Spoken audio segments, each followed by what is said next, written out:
Okay, so today's pretty informal.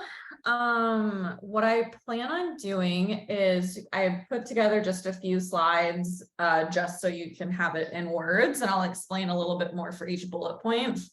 But I'll just be going over just like basic things to know, questions to ask, some red flags to look for, some green flags, and then I thought I could share my screen and go through 2 different search engines that I typically suggest to people to use, because it filters insurance, and then you can read people's profile, and then we can go through a profile or 2, and we can just I can just go through general things that I would look for if I'm looking for a therapist myself. But before we get started, are there any questions? And also, this is super informal, so feel free to like chime in whenever, even if I'm like mid-sentence, please feel free to interrupt. Are you going to talk about cost at all? Yeah, we can. We can. I have a couple bullet points on that. So, and then with the search engines, I'll show you too what you can do with that. Okay, so these are just like very basic things that I think about when I go to looking for a therapist for myself. So typically within the first 3 sessions is when you can tell it's a good fit or not. And so like for my new clients, at least, I will say something during our first session of like, by the end of the session, if you feel like we're not vibing at all, or if you feel like I'm just missing the mark on a lot of things, then like, let me know, because I will help connect you to somebody who could be a better fit. And then usually by session 3, I check in to ask, is this like, how are you feeling about the dynamic? And I only say this because it is so important, because I know a lot of us are people pleasers, and it can feel really awkward to be like, I don't really like you as a therapist, right? Like, that's not an easy conversation for someone to initiate. But I say, if you're not going to see them again and you know that you don't want them as your therapist, then say what you want. Obviously, don't be a jerk, right?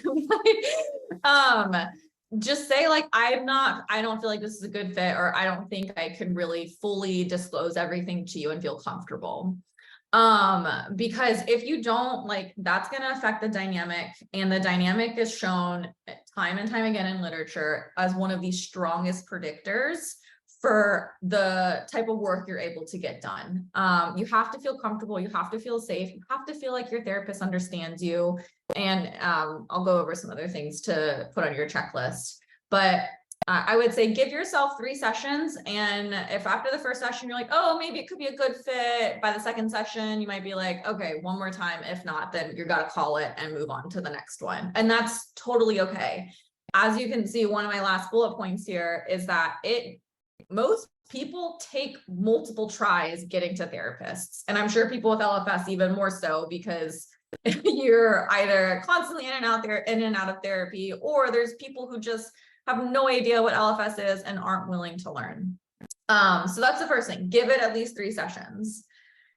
Also remember, you are the expert on yourself, and your therapist will bring their own expertise in certain areas, but by no means are they the expert on you. And as we get into some red flags, green flags, that's something to look out for. But always know that when you are going to find a therapist, you're not going to find somebody who knows everything about you, or who knows everything and can apply that to you.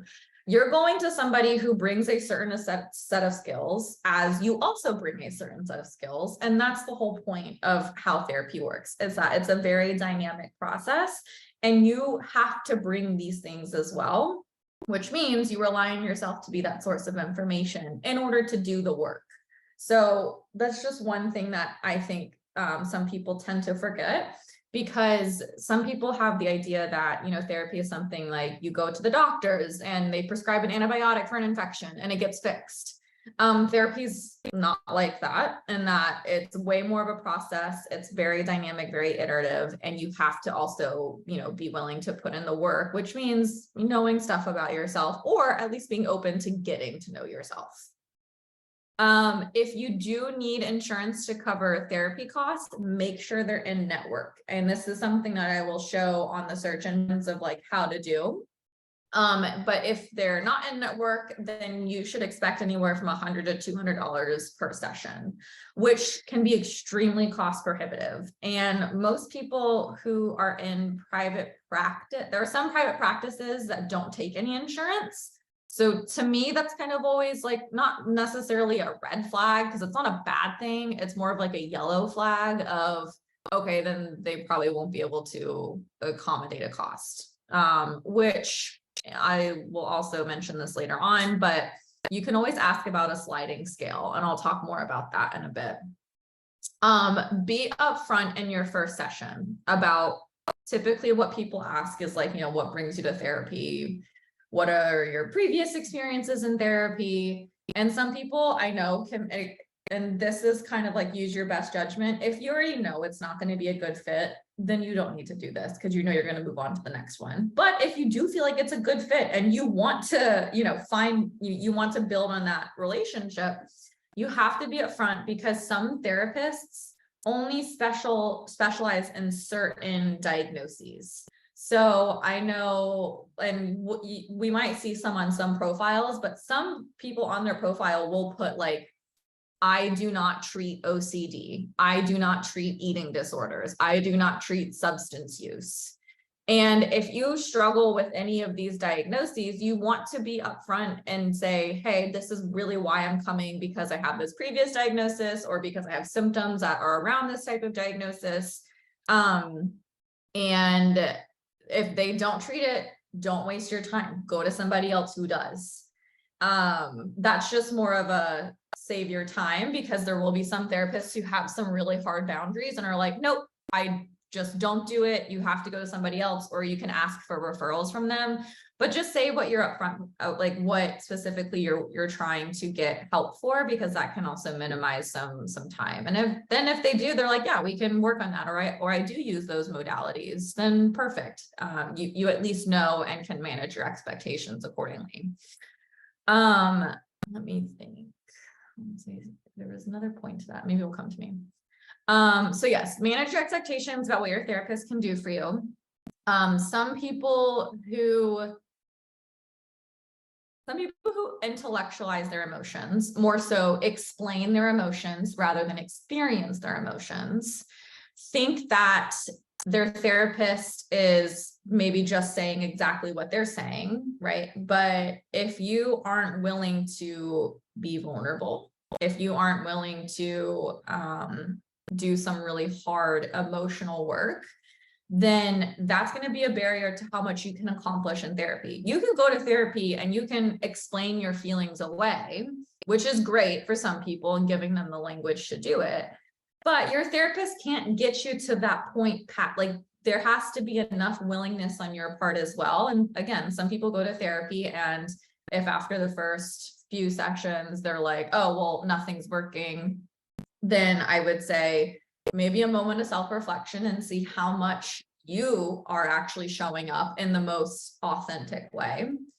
Another thing to think about too is some people stop therapy because after a few sessions, it gets really bad. I always say that's a really good sign that you're doing something right, even though it's completely counterintuitive to how we're feeling. Most times when people are on the cusp of change, or they're building their window of tolerance, which is a really, really good thing, it's going to feel really uncomfortable. You might express emotions in a lot of different ways. It might be distressing, but I will say if you are with a skilled clinician and they know what they're doing, then that is like, you're doing the right thing. As most things, things get worse before they get better type thing. This one is more of like stepping stones to you building the tolerance to be able to talk about the harder things that maybe you haven't been able to talk about otherwise. So if it gets worse, I would say stick it out for another few sessions and see how it grows. And then if you feel like pretty stagnant and you feel like you're more so just showing up to therapy to be like, hey, can you believe that Karen did this? And it's more of like gossipy, then I would ask yourself, is that what you really want out of therapy? Because if you want a sounding board and you want to just vent, then okay. But that's also what you're going to get out of it. And it's more about like, if you only show up and you only do the session within like, that one day a week, then expect to get one day a week out of work, like the work that you put in one day a week out of that session, right? As opposed to taking the skills and applying it every day, or what you talk about every day. That's where you're going to see the most incremental change. So again, just manage your expectations, not just for your therapist, but also for yourself and what you are willing to do. And also the place that you're in currently, right? I mean, LFS brings so many different life stressors that all of us are in various life stages, that sometimes therapy may be too overwhelming because the work it's going to require. And sometimes you have to put out your immediate fires before you can get to the more slow burning ones. And then, as I'm sure most of you may know, at least, it could take multiple therapists before finding the right fit. And I just always encourage people, don't give up, because like, I promise your picturesque therapist is out there. It just takes multiple times. And I will say the benefit to that is, each time you come to a therapist that isn't the right fit, you are learning more about what you want out of a therapist. So keep in mind what you don't like, because that's just as informative for what you ultimately do want out of a therapist. Any questions on anything I just said before I go to the next slide? Mm-hmm. Do you have any advice around, is it worth it to have multiple therapists for multiple issues? Like you've got one person that specializes in something and somebody else for something else? Yeah, that's a really good question. I would say first, if cost isn't an issue, then yes, I would say like if you, so like specifically I had one client who had an eating disorder, and she had a lot of PTSD that I think was very trauma. The trauma was more the etiology of a lot of her issues, whether it was her PTSD, her depression, her anxiety. But the eating disorder, like I don't specialize enough to treat a full-blown eating disorder. Plus, I'm only virtual. So those diagnoses, I typically recommend you need to go in person, and you need to have more of like a structured outpatient rehab type thing. So while she got treatment for that, I was still able to see her. She was on Medicaid, which Medicaid covers like a lot of things and covers multiple sessions per week. So if there is a specific diagnosis, I say, yes, go see a specialist. If you feel like that specialist is a good fit, then great. If you also feel like your current therapist is a good fit for other reasons, then wonderful, right? That's like people who do couples therapy and individual therapy, right? That's totally fine. The thing that is, I think, the number one barrier for being able to do that is insurance. And some insurances will cover it. It just totally depends and varies. In my experience, people who are not on a government funded insurance, therapy or any type of mental health service is typically only covered by one provider. However, with that, and I will talk more about this, but always ask about sliding scales, because those can make it more accessible, even though it is already pretty cost prohibitive. But yes, I fully encourage that, especially if you feel like your therapist can only meet your needs to an extent, and you need somebody who's a bit more specialized in what you want treatment for. Does that answer your question? Yeah, it does. And if nobody else has another question, I do have one more that I'd like to get in. Yeah.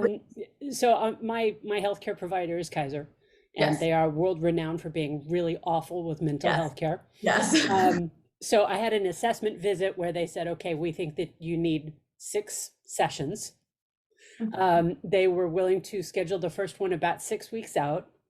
And they've got a revolving door of therapists, who don't stick around for long.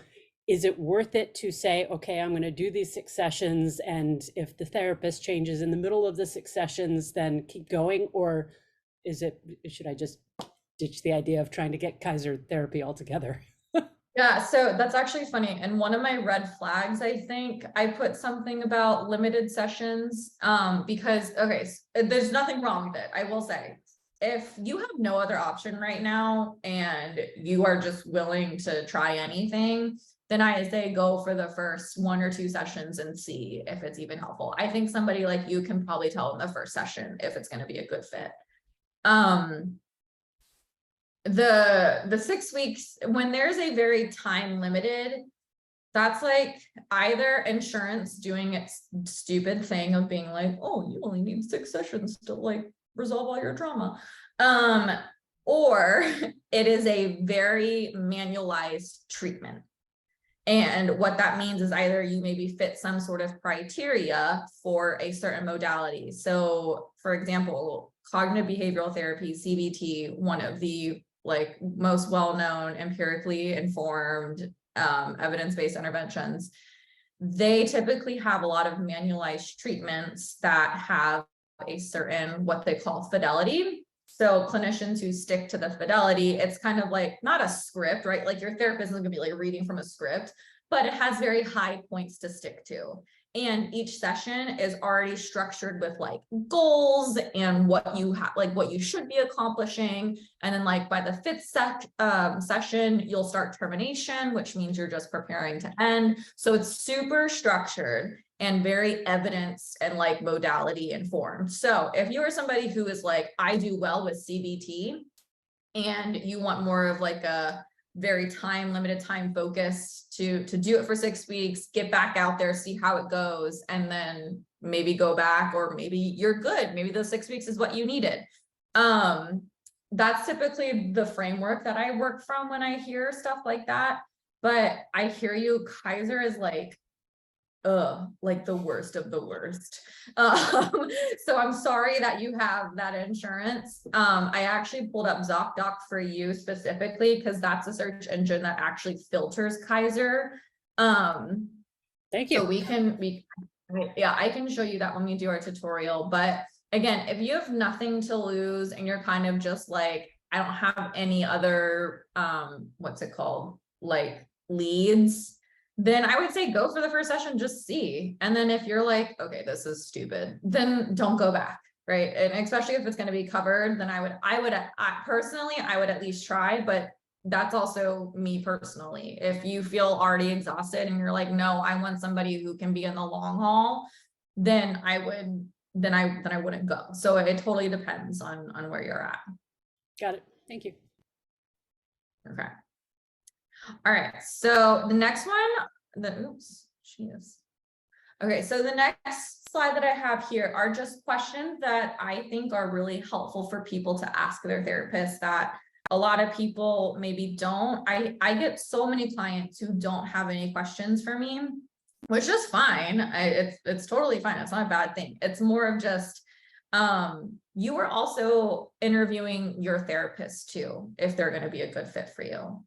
And like these are some questions that I would ask when I'm looking for like a new therapist. So do you use a specific modality when practicing with clients? And again, we'll go over more of this in the tutorial. But what this means is like sometimes there are therapists who only practice a certain type of modality, that being couples or individuals or family. And then with that, they may only practice a certain intervention. So I mentioned CBT earlier. Sometimes there are clinicians who only do CBT, like they won't do anything else. And if you don't like CBT, or if you know that you try it and it's really not for you, then it kind of limits as much work you're able to do together. So that's why I like to ask people what type of modality that you use. If you use more than one modality and intervention, if you use more than one, then what are they? What's your experience working with these types of interventions? Just to give you more of an idea of what they practice.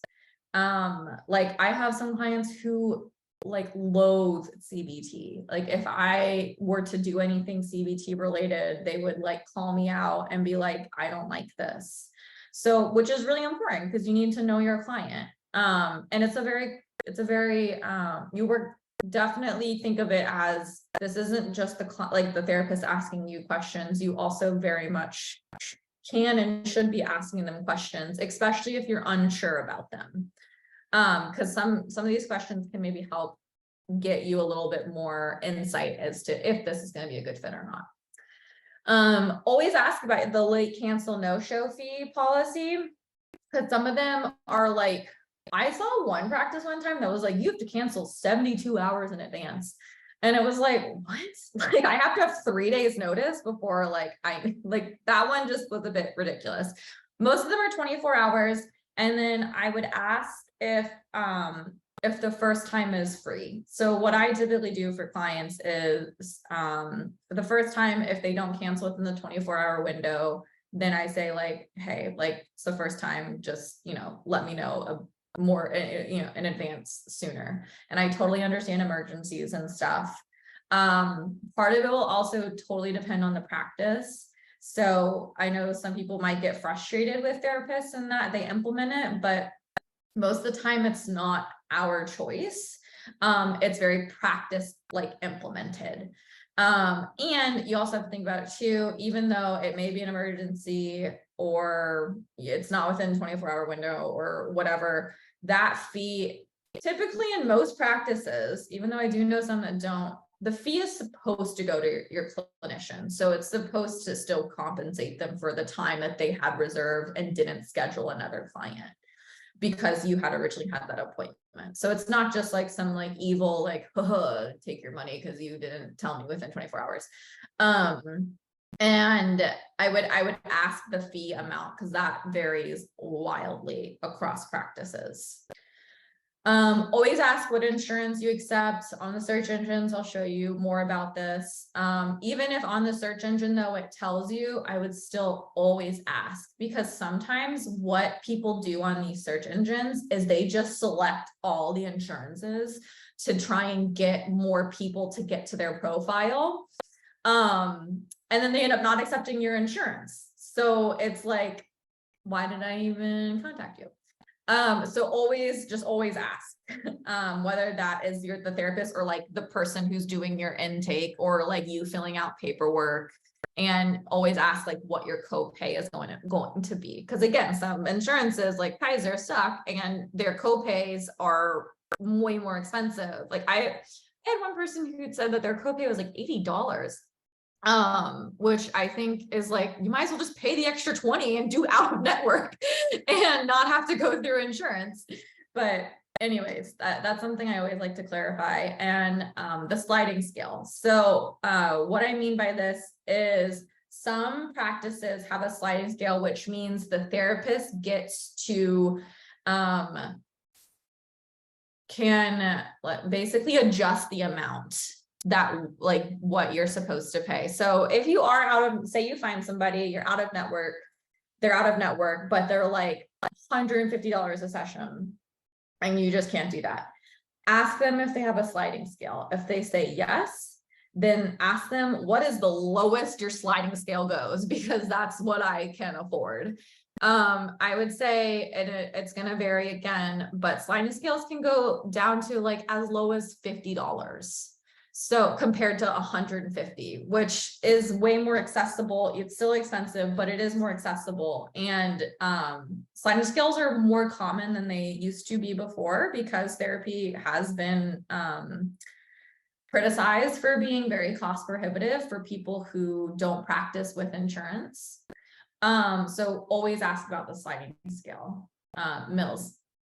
Is that would therapists be offended by that, or that's the expectation is that if you're in private practice, clients can ask that?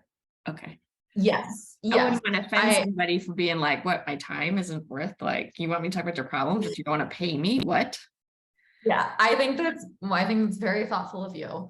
And I would say if a therapist is offended by that, red flag. Don't red flag.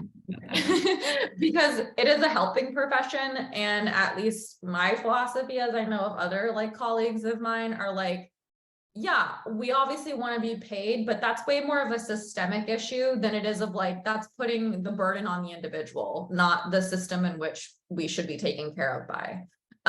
So yeah, if they're like offended, then I would just be like, okay, bye. Because if I can't ask you a question about money, then how am I supposed to talk to you about other hard sensitive issues? That makes no sense. Thank you. But I love how thoughtful you are about other people's time and compensating them appropriately. That's very nice.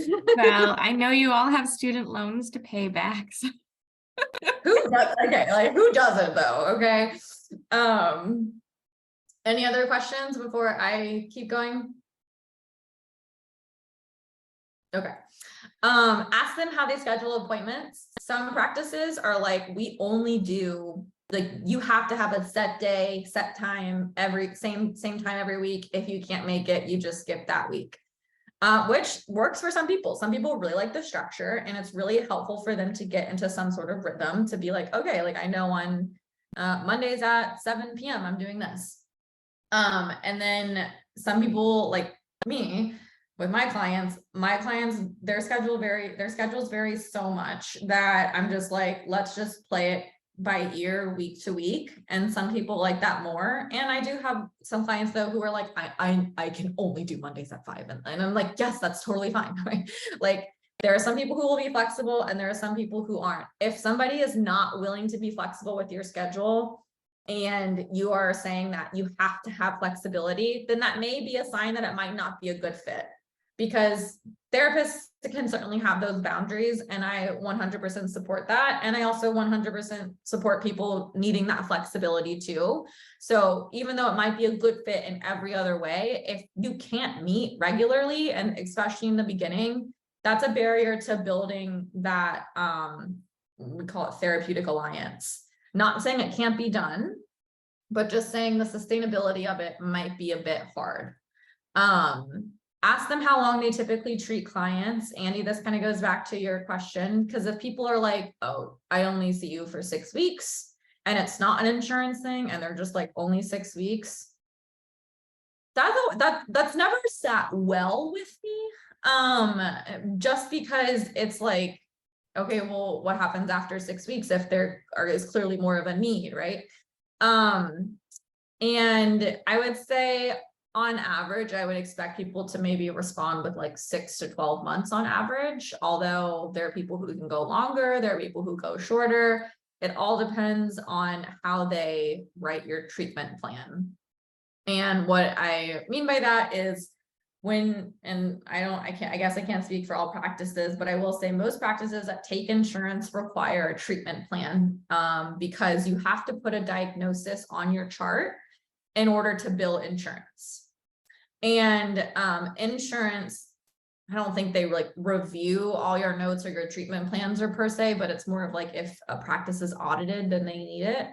But the insurance needs to see some sort of progress or like intervention that's used and how it might be, applied to your treatment plan.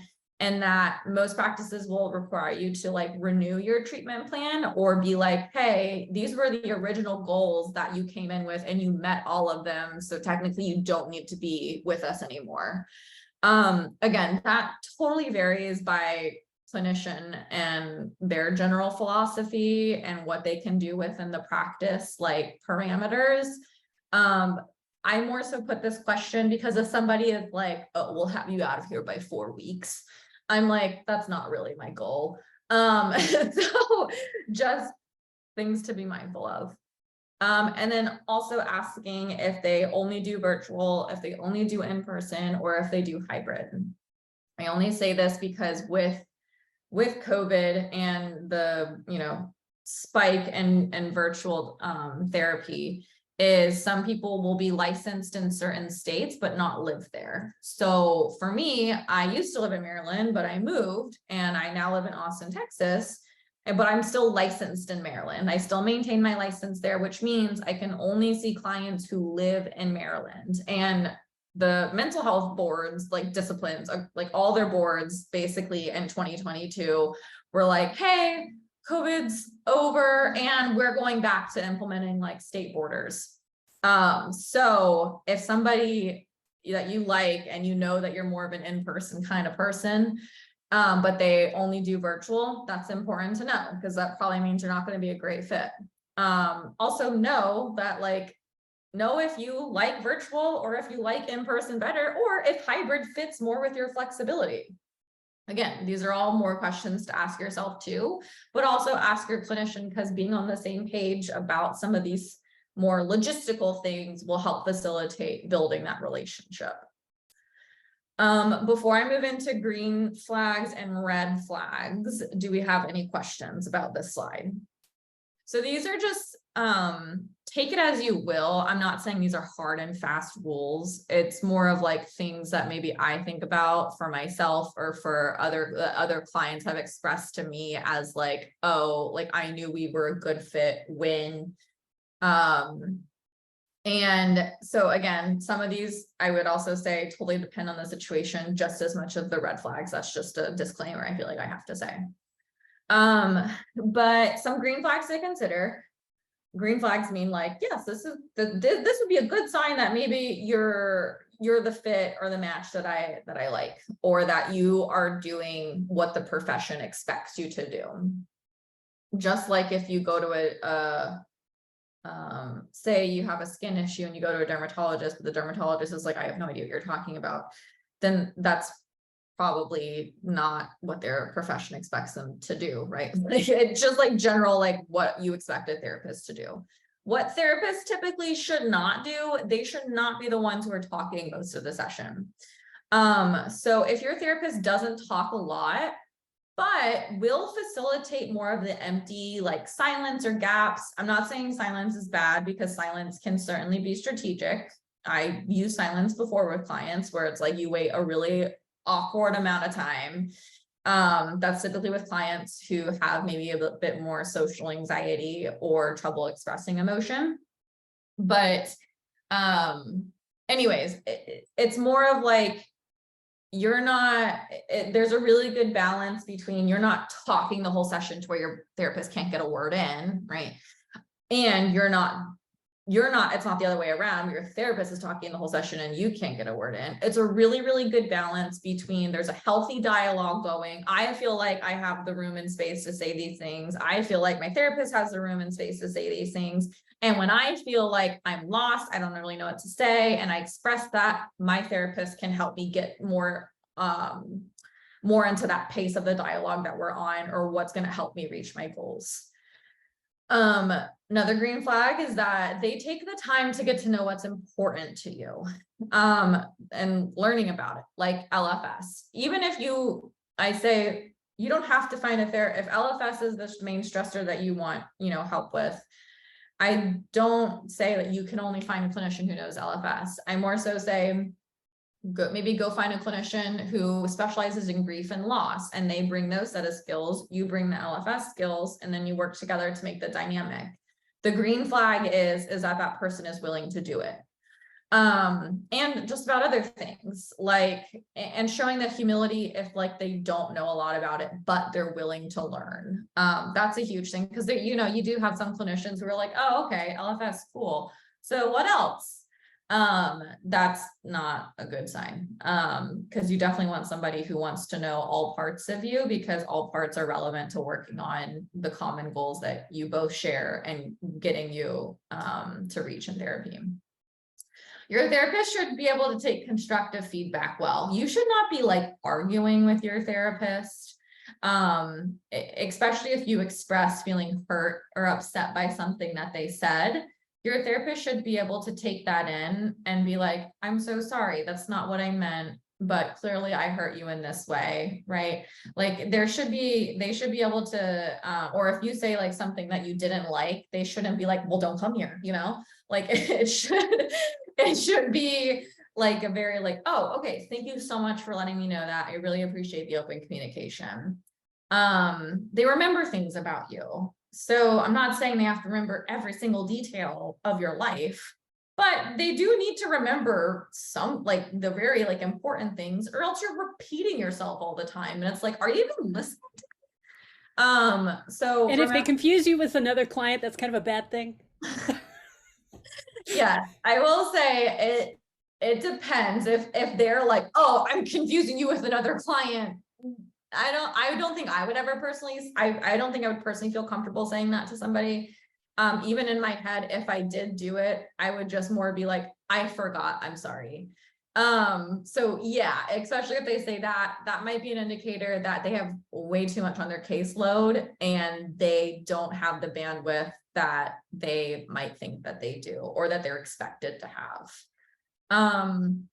You feel comfortable and safe, right? This goes back to the other thing, within the first 3 sessions. If you don't feel comfortable or safe, it's probably not a good sign. You do want to feel like you can say things that you maybe haven't said to somebody else, that you feel nervous about saying to somebody else, because legally they can't say anything about what you say to other people. So you might as well tell them, but if you can't even tell that person that, then probably not a good fit. This one is more of like a bonus.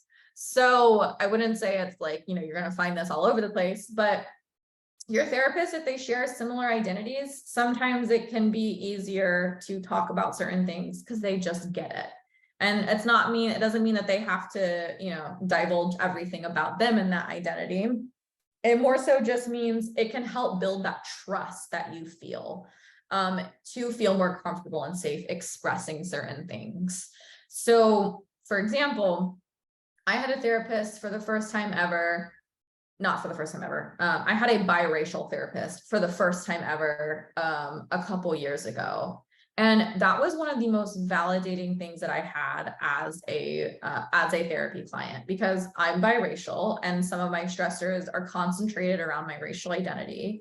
And the fact that she was able to relate to it, or at least maybe speak to certain things that other therapists did not, monoracial therapists, I should say, made a really big difference in the relationship I was able to build with her. So something to consider. Challenge. So a therapist who, you don't want a therapist who just agrees with everything you say, right? And I'm not saying they have to fight you on everything you say. I'm more so saying, again, there's a healthy balance to be had about challenging and supporting you in conflict.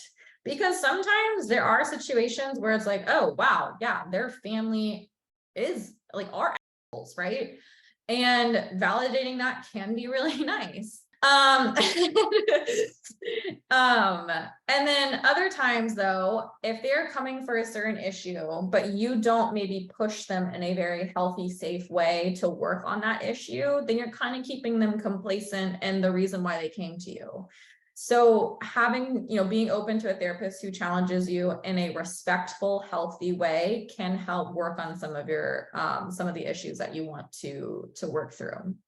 So again, healthy balance there. They respect your boundaries. So kind of along that point, if you say, hey, this is a no-go zone, that I'm like, we don't talk about this, or I don't trust you enough to talk about this, totally fine, right? And if they should back off.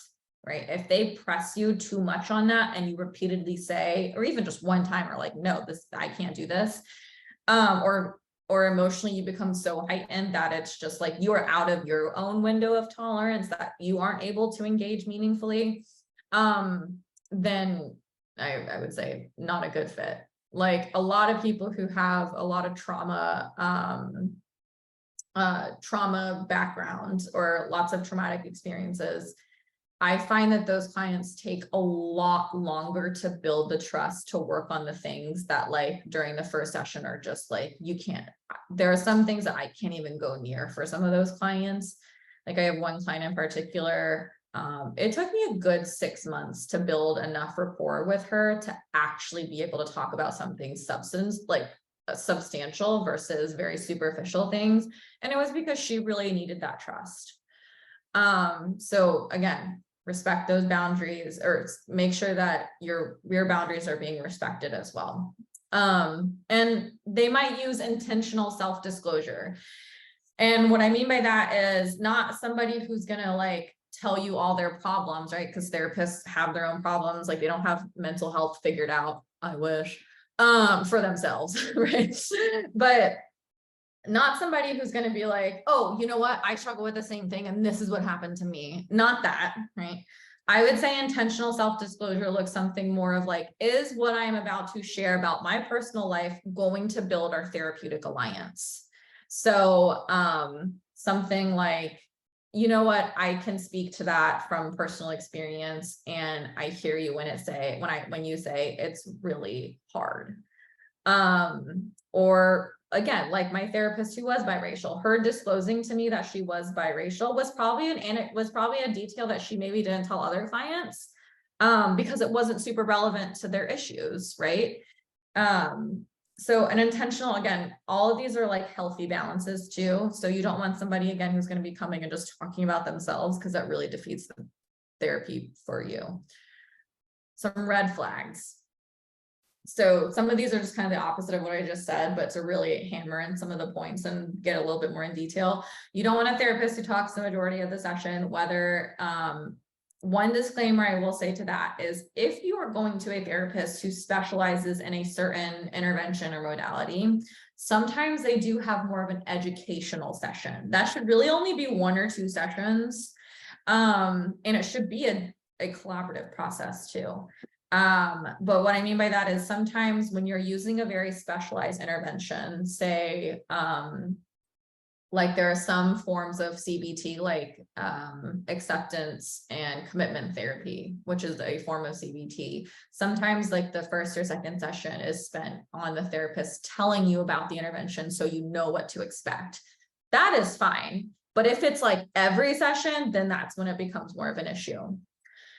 Therapists who tell you what to do or what not to do, more than allowing you to get to those decisions for yourself, is kind of a red flag, right? You shouldn't, there's some, I totally get, there's maybe some issues where somebody really does need somebody to say, get out of that relationship, like to have that permission. But if it's every single thing that they're telling you, what if you are going more for advice, and they're just giving you advice versus you two working together to get to advice that is a collaborative method, that's very different than somebody who you're just showing up and them telling you what to do. Because essentially you become very dependent on them, and that's not the goal, right? The goal is for you to become more self-regulated, you be able to make these decisions for yourself.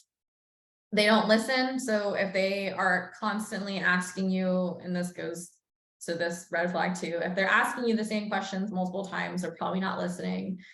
Or if they're doing other things, like I know, like virtually for me, I can tell when clients aren't really paying attention, even though like they might have like their screens up, because I can see the light change when they're clicking on different like websites. And for people who like use their mouse pad on their computer, I can hear like when they hit the button.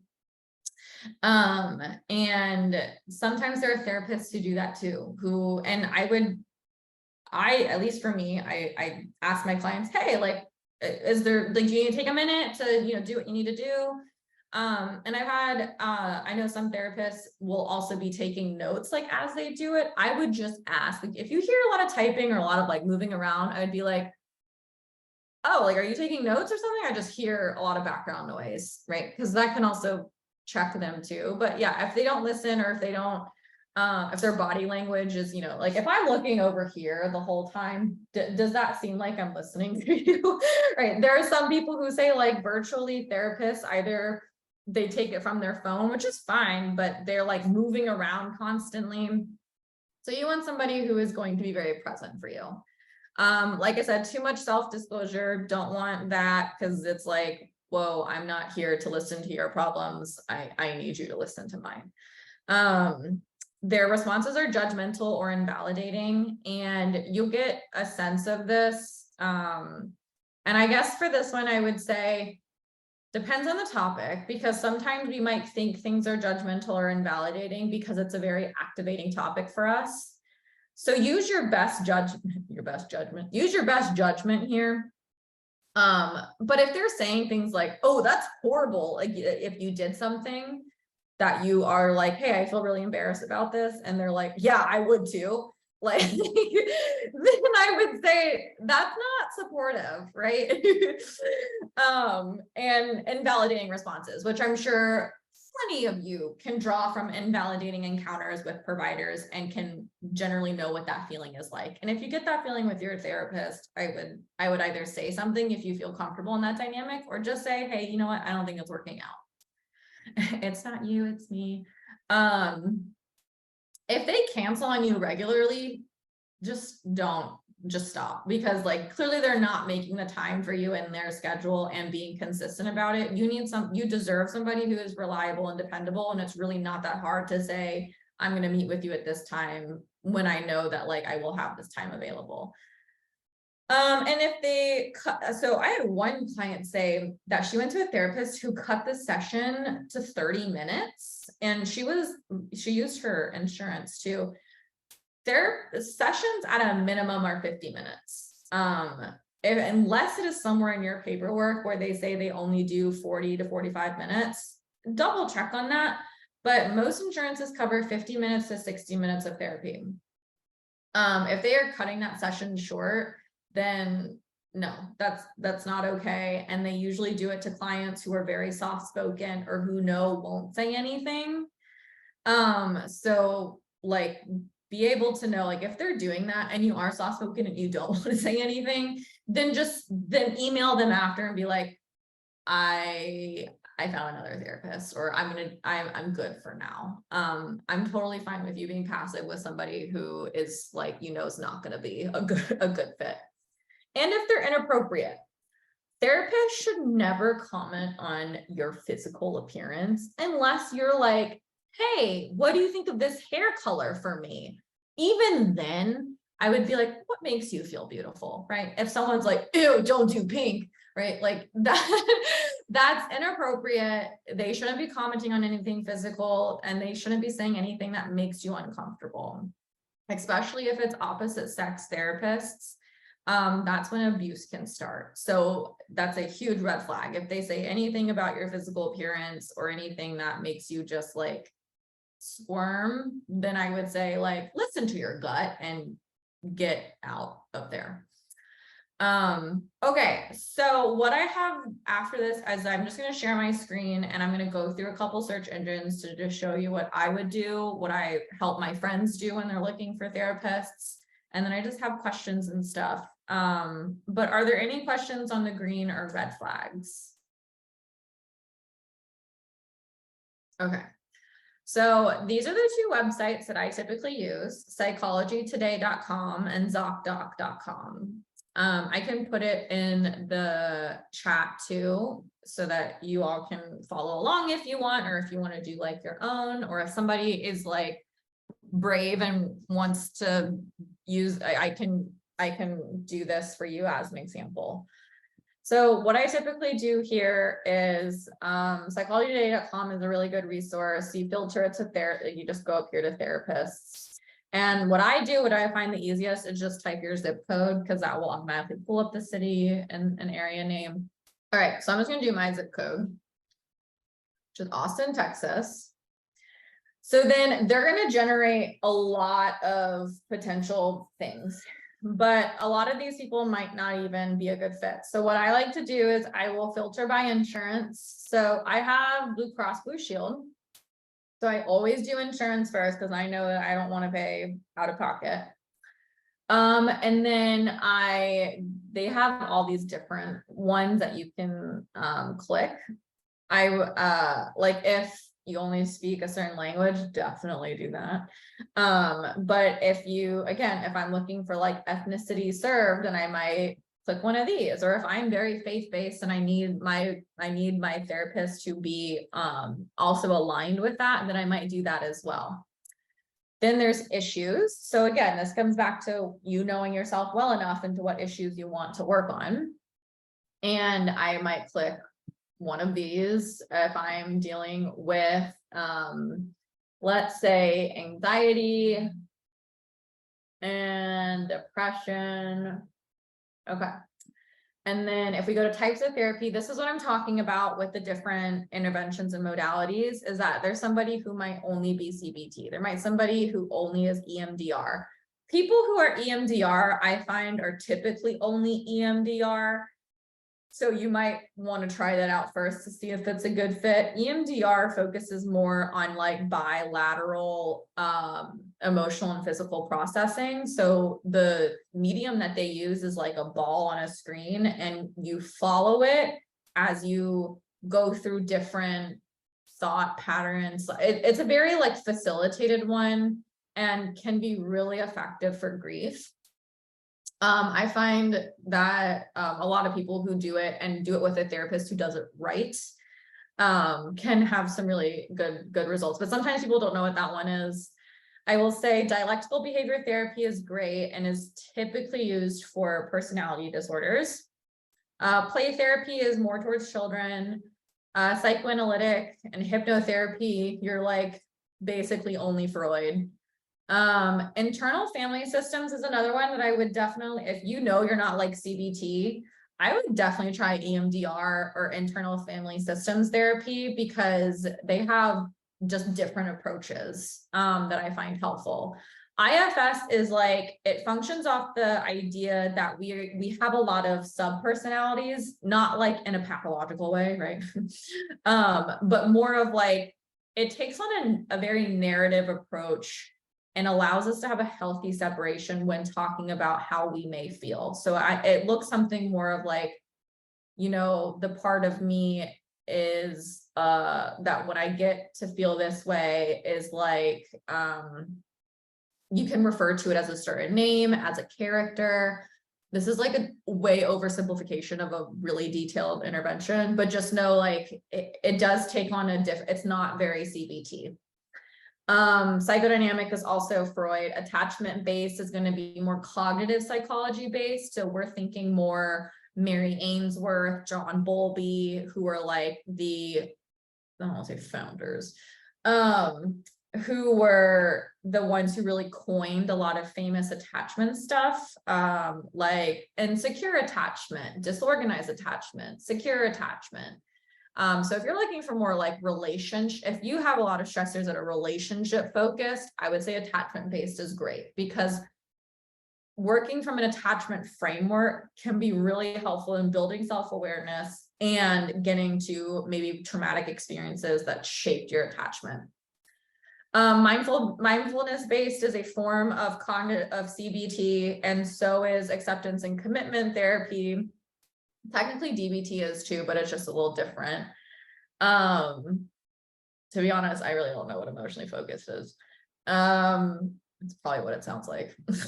Somatic is good when you're working with clients who have issues that are more manifesting as somatic symptoms. So this is really important in cross-cultural work, when you're working with clients who maybe don't come from a culture where they are safe enough to, you know, voice and talk about feelings and emotions, that somatically it presents itself as like upset stomach, soreness and stuff. Okay. And so let's say I'm going to go for we'll just do, okay, let's do attachment based, right? And some of these people, again, you have to really ask the questions during the first session, because some of them will just put everything to try and show up on more people's searches. So let's look at this one here. And this is all like totally dependent. Like, by no means am I saying you have to look for these things. This is more just like things to look at. So multicultural, binational, that's great. They're telling you a little bit more about themselves, which might be relevant to their practice. She works with adults and young adults, long-term issues, process of deep self-reflection. That's really good keywords. They're more so saying that's a dynamic process. I'm not here to tell you what to do. Self and social brain dynamics, continuous clinical and theoretical trainings, science-based, safe space. Those are nurtured and safer. I would say those are pretty good ones, good, like, you know, just buzzwords. And then the fact that she offers a free introductory call is also really great. And then here you can see more, so here she says that she's only available telehealth, what she specializes in, 160 per session, but she does accept insurance, so that's important. She only sees individuals, so you're not going to see her for couples or family. And then, yeah, and then you can email them, or some people are, will put their practice name that they have, and then you can go to that practice too, to look at which other people are there. I also realize we're like at time, so I want to let's just do one more here. Okay, so she's PhD, so the training also matters. PhD are going to be trained, well, psychologist is a little bit different, but they're going to be trained a little bit more, it's just a different training, I guess. Whereas like social work, and then let's see, there's another one. Okay, LMFT, all can obviously help serve you, but they all come from just different training backgrounds. So when you're reading this, just know that it may or may not be relevant to you. I'm obviously going to be a little biased towards social workers because I was trained as a social worker. So I typically like to find other social workers. But I've also had therapists who are like licensed professional counselors and are phenomenal. So totally up to you. So yeah, we can go to her. And so it's good when people like are a little bit more specific about what they have trainings in relation or may specialize in, and give you a little bit information about them as a clinician, about like what they believe and what they find as helpful in building, you know, therapeutic alliances and relationships. So here she only sees people via telehealth, and she specializes in these things. So that, and then down here they will put what insurances they do. Yeah, and getting credentialed, that's just like what insurances she accepts. And then yeah, specialties and stuff. Again, I kind of take these as just kind of like a, okay, like I'm like, yes, I'm sure, but I also don't really know because again, some people will just put everything to get more, to show up in more filters. And then here, yeah, so her types of therapy, like this is good. I think this is a good range that I would look for. Solution focused is kind of what it sounds like. It's more like it helps you come to the solution more. That's a really bad way of saying it. The therapist will reflect and offer you conversation that isn't so much more like, oh, and how that make you feel? It was like, oh, how were you able to do that?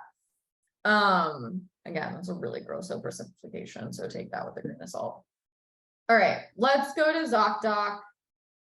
And we're gonna, ZocDoc can be a little overwhelming because there's like a lot happening, but I will say just go here and then go down to therapist and counselor. And then Andy, did you want to give me your zip code? Yeah, let's use 92108. 92108. And then we're gonna choose, I think I already selected Kaiser because I wanted to make sure that they had it for you.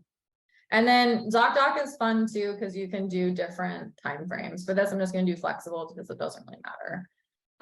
They'll ask you to fill out more information. Don't just do show results because I don't think it helps that much. Okay, so it will show you a bunch of people. This isn't shocking for me for Kaiser that it's kind of all spread out in California, which is probably going to be more a virtual. So let's go here. So ZocDoc looks a little different too. People can leave ratings. It's basically like a Yelp for therapists, which is fun. So ratings, that's that, like I think ratings are good. I mean, I wouldn't go to a restaurant where people are like, ew, this place sucks. So yeah, on ZocDoc, you typically can schedule like they will put their availability on here. So typically you're able to just click it, fill out information, and then hopefully the practice or that person reaches out to you with more intake information. Insurances, you can go here and it should say, okay, so she said that it's 50 plus in network plans. So this is one that I would always ask when you do call or you do email them. I would just ask, do you take Kaiser Permanente? Just be very explicit. And let's see, this is their about me section. Okay, so strengths-based, that's a very social work term. That just means that she, and I think that's a good buzzword to look out for. Strengths-based is just not focusing necessarily on challenges or deficits you have, and it's definitely not a toxic positivity thing. It's more about let's build on things that are already strengths in your life for finding solutions or finding coping stuff for you.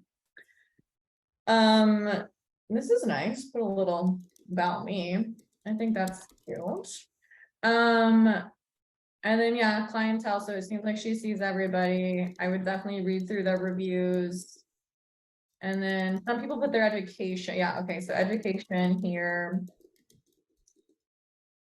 Yeah. So I think, so I would say psychologytoday.com is going to be more of a, let me browse to see what's out there, and I'm going to email them to try and set up appointments. And I would say when I'm doing this, I usually just write out like a 2-sentence thing, and then I just copy and paste it into like multiple people, because I will just email multiple people at once and see who bites back. I wouldn't email one, wait 2 weeks, and then email someone else. If you're looking for something efficient, do just copy and paste general, like, hi, my name is so-and-so. I'm looking to start, therapy.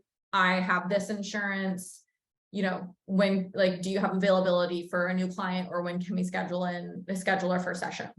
And just copy and paste that across so that you can knock out a few and see who gets back to you first. That's usually a really easy way just to get started at the very least, or to know if anybody has a waiting list. But this is what I would do, Andy. I would go to ZocDoc for you. And oh wait, no, here we go. And I would just browse. It's kind of like dating profiles, I guess. Right? Like, not that you should date your therapist. Okay, don't date your therapist. That's not what I'm saying. I'm more so saying the process of it is like, yes, you will go and look at people's profile and think, will we be a good fit or not? And reaching out to see if they have any availability. ZocDoc, you just have to be wary of sometimes.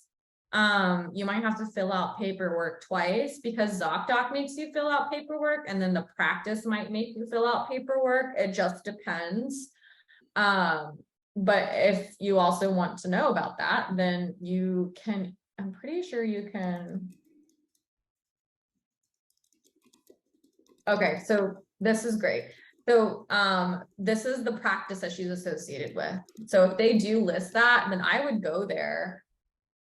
Living within therapy. Okay, so I don't think it brings you directly to it, but say, like, if we were to just, oh my God, I can't see anything. If we were just to Google this, then that's great, because then we can look at, look up their website, and we can see if there's other therapists, or if we know that we think she could be a good fit, then just contact them directly here and ask for an intake and ask the questions like, do you take Kaiser? And you can go from there. But I know we're like a few minutes over. Let me think. It's kind of like the basics that I think of with ZocDoc and psychologytoday.com. Do you guys have any questions? This is just, in general, how many times how many sessions do you think it really takes for you to know if it's a good fit or not? Like, should you, like, especially if you've never had therapy or you're wary of therapists, like you have to recognize your own biases, coming from me, I'm with Andy, I have Kaiser now, and I have to find a new therapist, and I had a really amazing one last time. So it's going to be really, really hard for me. And so I feel like I'm not going to give that therapist a very good chance. So realistically, like, what's a good amount of sessions to say, oh, this is a good fit or this isn't? Yeah, no, that's a great question, especially if you are a seasoned therapy client at this point and you're like, no. I would say give it at least 3 sessions, and you know yourself better than anybody. So if you feel like it could be like, maybe this is me being, the barrier, then I would say 5. It's kind of an arbitrary number, but it's more of like time at that point. I wouldn't want you to waste more than 5 weeks on seeing if this is a good match or not. I would say typically by 3 sessions, though, you're able to tell, like, do I feel comfortable with this person? Is this person, listening to me in this way? Do I feel like I can tell them? I try and think of it as like, what is something that you feel like is sensitive enough that you would only tell a therapist? Do you feel comfortable telling them that by the 3rd session?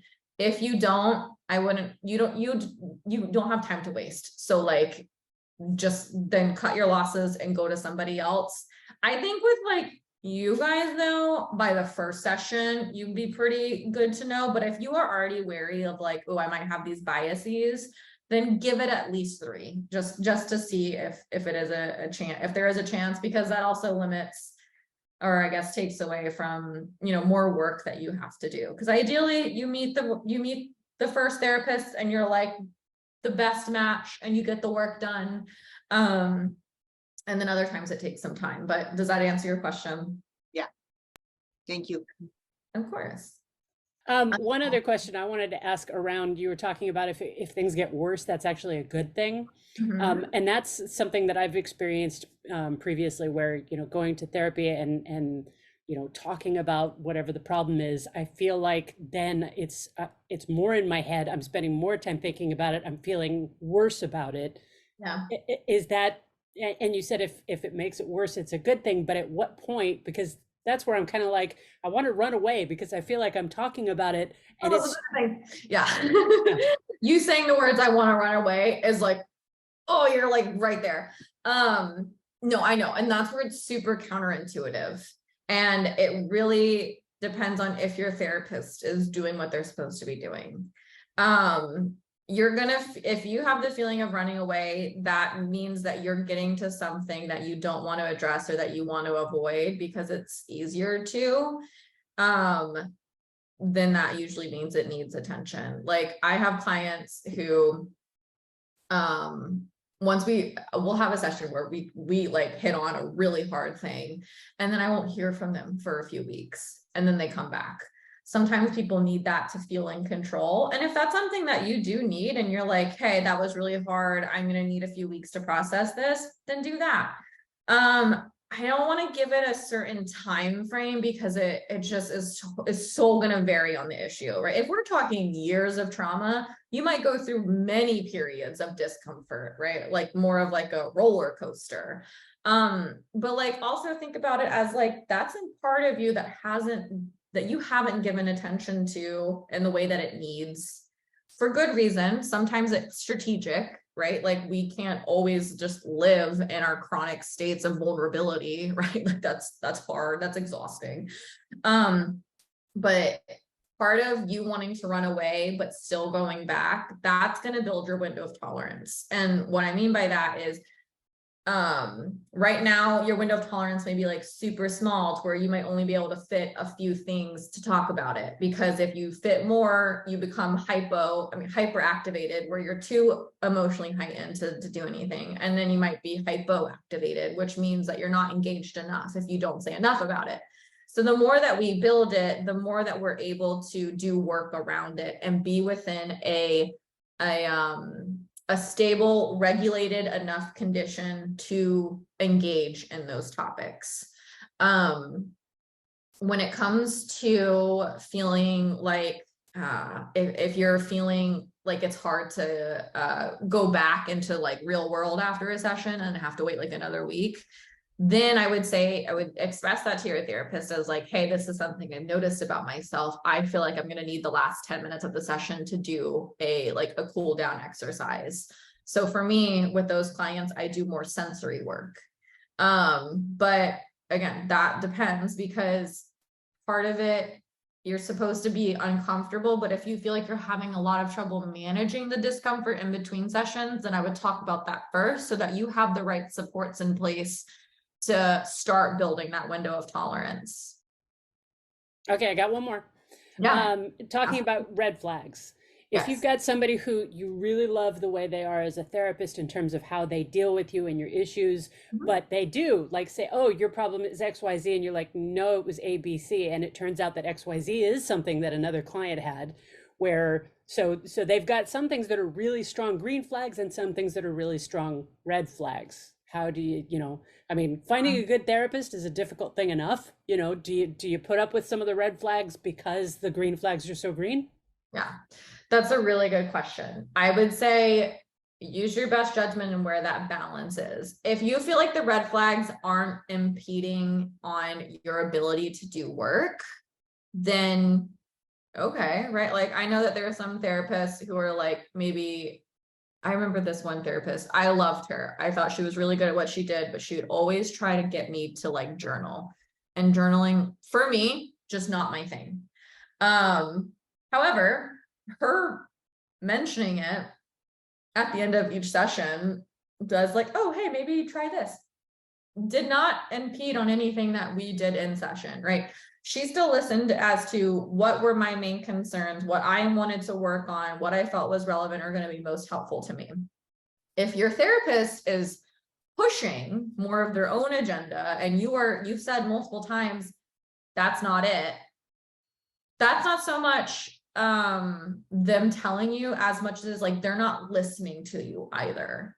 So if it's a matter of semantics and it's like diagnoses and whatnot, like I would say, you know, if you feel like that's something you can like you don't care about enough, then like sure. It's more of like what hill are you willing to die on type thing. But if it's something really, if it is something important to you and your therapist pushes back on it in a way that crosses the boundary of yours, I would question how much work you're able to get done, because that does affect the relationship and how you perceive them. Yep. Does that answer your question? Yeah, thank you. Okay. I mean, if you guys have like specific questions, I'm free to just talk. But but I hope this was helpful. And well, I guess my email's on the website, but if you do have like if you are meeting with a therapist or you are having trouble, you could email me and I'm happy to sit down and find a time and sit down with you to go through and figure out who could be some good matches for you. Because I firmly believe once you find the right person, you can really do some good work.